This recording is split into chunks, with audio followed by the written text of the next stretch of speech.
गांवों में ना होकर के शहरों में ज़्यादा है। जैसे कि कोरोना काल में भी किसान, हम किसान हैं और कोई भी किसान ऐसा नहीं था जिसने अपने खेत का काम ना किया हो और अपने बच्चों के लिए कोई सुविधा उसको ना दी हो या वंचित रहो या खाने से वंचित रहो। अपने आसपास की खबरों की जानकारी के लिए देखते रहिए फेस वार्ता यूट्यूब चैनल। लेटेस्ट खबरों की जानकारी के लिए चैनल को सब्सक्राइब करें और बेल आइकॉन दबाएं। कैमरे हमारे, विचार आपके। फेस वार्ता हमारा चैनल है, सोशल डिजिटल मीडिया है और आप कुछ भी बात, आप अपने कमेंट्स, अपने सुझाव चैनल के माध्यम से हम तक पहुंचाना चाहे पहुंचा सकते हैं और प्लीज़ लाइक एंड सब्सक्राइब कीजिए। तो प्रधान जी, आप गाँव आए आपने देखा, बहुत बढ़िया है, एक आदर्श गाँव, कंप्लीट गाँव और बहुत सुंदर। मैं ये चाहता हूँ कि अगली बार भी जनता अगर मेरा साथ देगी तो इससे अच्छा और काम करेंगे। बहुत मतलब डेफिनेटली जब आप इतना काम करते हो, इतने जुझारू और इतने अच्छे नेता, तो अगली राशन कार्ड तो बने पर राशन नहीं मिला, दूसरे का राशन कार्ड है तो राशन मिल जाए, ये बात सभी हमारे गांव में 100% जितने भी राशन सबको राशन दिया है और राशन की लीडर उसने भी घर घर जाकर राशन दिया है। और ऐसा नहीं है कि कोई भी एक आदमी ऐसे नहीं है जो बाहर के थे, प्रवासी मजदूर थे हमारे, हमने उन्हें भी 3-4 बार जो है अपने गाँव में अनाउंसमेंट कर देगा अपने पर्सनल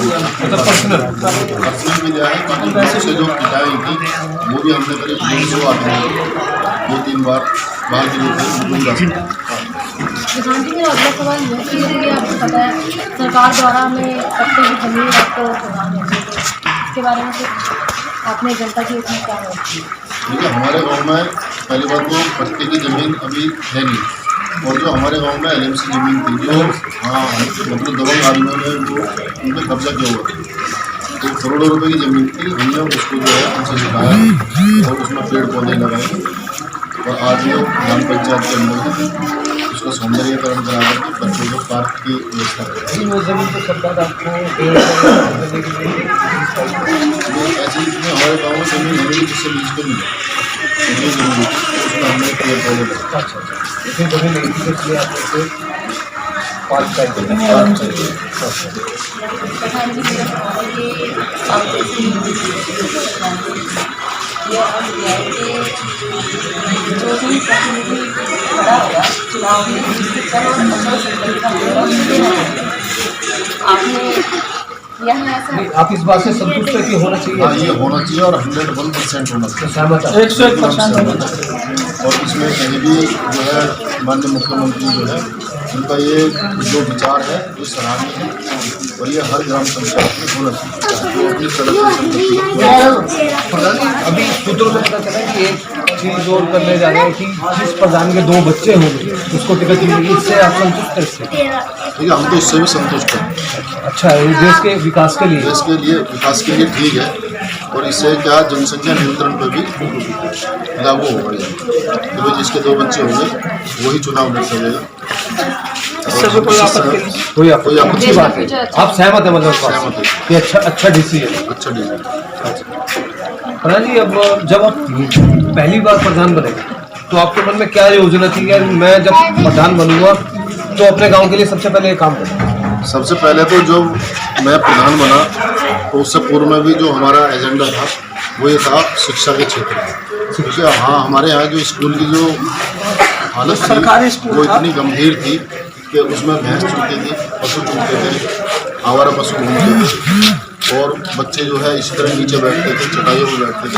आज आप जाके देखो वहाँ बच्चे चटाई पर नहीं बैठते। क्या नाम है? प्राइमरी पाठशाला Lakhan, junior high school Lakhan. जब आप यहाँ से मैन रोड के लिए निकलोगे तो राइट हैंड तो सबसे पहले हमने उसका ही पहले चालू कराया, पानी की टंकी के पास है। जाके देखोगे तो आपको लगेगा कि हाँ ये कोई प्राइवेट स्कूल है, कोई सरकारी स्कूल नहीं है। क्या नाम है स्कूल का? प्राइमरी पाठशाला लाखन, प्राथमिक विद्यालय Lakhan, junior high school Lakhan, दोनों ये भी वो स्कूल। उसकी सारी चौबंदी करवाई, उसकी गेट खिड़कियाँ सब चीज़ लगी, बेंच बच्चों के लिए बेंच भी जी। तो प्रधान जी, क्या आप दोबारा चुनाव लड़ेंगे? हाँ, दोबारा चुनाव लड़ेंगे। अच्छा, तो अब जब दोबारा चुनाव लड़ेंगे तो आपकी इस बार क्या योजना है, क्योंकि अभी आपने बोला कि आपने 80% काम करवा दिया, तो अब 20% एक नई योजना क्या आप चाहते हैं कि मैं इसको लेकर आऊँ या सरकार से कुछ हेल्प लूँ? काम इसलिए का हमने लमसम अपना एजेंडा जो है वो बना लिया है। तो उसके लिए हमने हर गली में, हर मोहल्ले में और हमारे यहाँ 7 बिरादरी है, उनमें सभी में सबसे पहले तो वाटर कूलर की हम व्यवस्था कराएंगे। वाटर कूलर की व्यवस्था कराने के बाद उसके बाद हमने जो हमारे यहाँ तालाब है उनका एक सौंदर्यकरण करा दिया, क्योंकि अब की बार हमारा गाँव में इतना काम नहीं हुआ था जितना अब की बार हुआ है। तो हमारे यहाँ जो तालाब है उसको जो है छोड़ के तौर पर हम तैयार करेंगे, जिससे वहाँ पे हमारे गांव के या और भी गांव के वहाँ आए और उस पर वहाँ वृक्ष लगा करके उसी में डाल के उसका सौंदर्यकरण करके तो वहाँ पे जो है बच्चों के आने जाने का, घूमने का लिए ट्रैक उसके चारों तरफ बनाएंगे और उसमें एक छोटी नाव डाल देंगे और उसमें जो है पिकनिक के तौर पे गाँव के बच्चे बुजुर्ग लोग भी उसमें तैरने गए। उस पर कोई सरकार ने लग जाएगा, जैसे 5 रुपये 10 रुपये, उस पैसे से हम उस पैसे को गाँव में लगा करके और उनकी तो ये आपके एजेंडे में सबसे ऊपर है जी, इससे आपके गाँव की सुंदरता बढ़ेगी। जी, थोड़ा सा आगे खाना कोई ना वेट जी।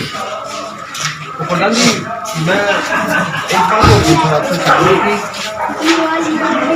जो ये राशन कार्ड है उसमें कहाँ तक सच्चाई है, मतलब सहमत है इस बात से कि सब लोगों जिनके राशन कार्ड सबके घरों में राशन जाता है? हाँ, हमारे गांव में जितने भी राशन कार्ड बने हुए हैं, हमारे गांव में 480 राशन कार्ड है। 480 के राशन कार्ड है, उनको सबको राशन है। अच्छा प्रधान जी, आपकी क्वालिफिकेशन मेरी हाई स्कूल है। तो आप ग्राम प्रधान के अलावा कुछ अपना भी व्यवसाय करते हैं? हाँ, मेरा व्यवसाय है, मेरा ट्रांसपोर्ट का काम है। तो आपका जब ट्रांसपोर्ट का काम है, अच्छा काम है, तो आपने ग्राम प्रधान बनने की क्या विचार है कि मैं ग्राम प्रधान किस लिए, जनता की सेवा के लिए या? देखिए, हमारे गांव में जो पहले हमने और गाँव में देखता था तो वहाँ वो गांव बड़े विकसित गांव थे, और जब हम अपने गांव को देखते थे NH 24 था उस टाइम, अब 9 हो गया, तो उससे सटा हुआ गांव, हमारे गांव की गलियां, रास्ते, स्कूल इतने बेकार थे कि मुझे लगता था कि इस गांव का सुधार किया जाए। तो इस वजह से मैं सुधार करने की वजह से मैंने चुनाव लड़ा, और अगली बार भी मेरा यही है एजेंडा कि गांव में अच्छी से अच्छी सुविधाएं मैं गाँव वासियों को प्रदान। जी, तो सर क्या ठाकुर हेम सिंह, तो देखा आपने आज ठाकुर हेम सिंह के जो विचार है और जो उनकी लगन है, जो जज्बा है, उनका मकसद ये है कि हमारे भारतवर्ष में इनका गांव एक अलग पहचान बनाए, खूबसूरत गांव हो और आदर्श गांव हो, और उसके लिए ये तन मन धन से एक सरकार से भी मदद चाहते हैं और अपना पर्सनल वो चाहते हैं, मैं उसके लिए भी तैयार हूँ। तो हम भी चाहते हैं और जनता से भी मैं अपील करूँगा कि ऐसे प्रधान, ऐसे जुझारू नेता और ऐसे पढ़े लिखे ईमानदार लोगों की हमारे देश को बहुत सख्त ज़रूरत है। और आपसे भी अपील करूँगा, क्योंकि जनता ऐसे लोगों से ही हमारा देश आगे विकास करेगा। और अगर सर आप कुछ हमारे चैनल के माध्यम से कुछ कहना चाहते हैं इस कोरोना महामारी के लिए, कि थोड़ा सा, क्योंकि ये बीमारी भी खतरनाक के लिए अपनी गांव के लोगों से और देश से कुछ कहना चाहेंगे?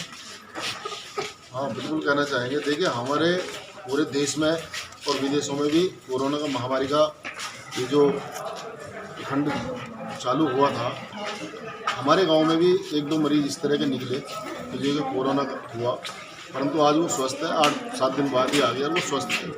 परंतु ये कोरोना मेरे को लग रहा है कि गाँवों में ना होकर के शहरों में ज़्यादा है। जैसे कि कोरोना काल में भी किसान, हम किसान हैं, और कोई भी किसान ऐसा नहीं था जिसने अपने खेत का काम ना किया हो और अपने बच्चों के लिए कोई सुविधा उसको ना दी हो या वंचित रहो या खाने से वंचित रहो।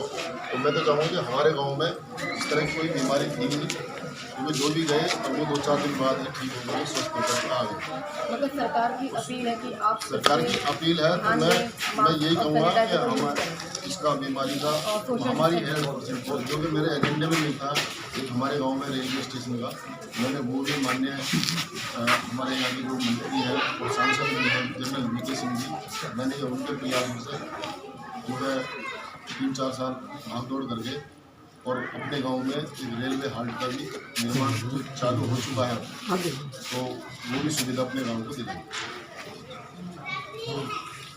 तो देखा आपने, ये हमारे थे प्रधान जी, और हम और पूरी टीम इनके साथ है और हम चाहते हैं दोबारा से विजयी भाई बने और जनता के हित के लिए ऐसे ही कार्य करें। इसी के साथ मैं राजन राही, कैमरामैन मुन्ना लाल जी के साथ आपसे लेता हूँ विदाई। मिलते हैं अगले प्रोग्राम में प्रधान जी की ओर। नमस्कार।